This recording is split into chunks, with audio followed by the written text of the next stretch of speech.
has.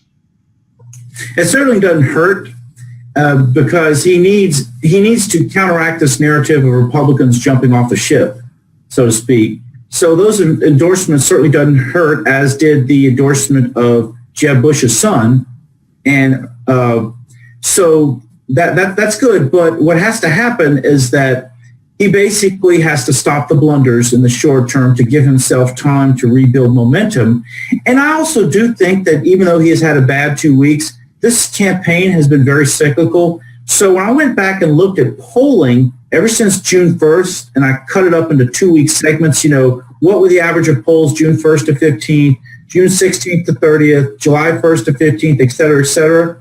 So what I found is early in the summer, back when Donald Trump had insulted the Republican governor of New Mexico and was insinuating that a federal judge who was Hispanic could not give him a fair trial, that's when Hillary first jumped into a lead. It was about 7 points. After that, Hillary's lead dwindled to the point that by the end of the Republican convention, she was down to a tie race. Well, the race has opened up again in Hillary Clinton's favor, but there's certainly nothing to say that it won't reverse in the next week or two. It's just Trump cannot afford to have the gap widen further, because there is a tipping point with candidacies where once there's a certain amount of bad news that occurs, people give up. Kind of like what happened with Bob Dole in 1996, when once Clinton opened up a 10 to 15 point lead from him, nothing he could do could reverse that. And then to add insult to his injury, there was that incident of him tripping on the plane, falling off the stage. And as unfortunate as it is, what made it even worse was that the perception was that the Dole campaign was dying a slow death. And to have this happen further reinforced the bad news. So I see this as a chance where Donald Trump has to right the ship, but there's no reason that he can't. It's August. It's not mid to late October. Right. Following up on that, whenever he went off script, not that he really was on script at all during the primary, but when he went off script, since he was off script the entire time, I guess it's probably better to say, he was able to do well during the primaries. Those kind of remarks, resonated within the 13 million people 14 million people that actually voted during the primaries. Plus, he was able to attract, in my opinion, the far-right voters to actually register to vote, for him, or right, to cross over. But now he's, obviously the voters are totally different. He's got to attract another 15 million people or so to just be competitive.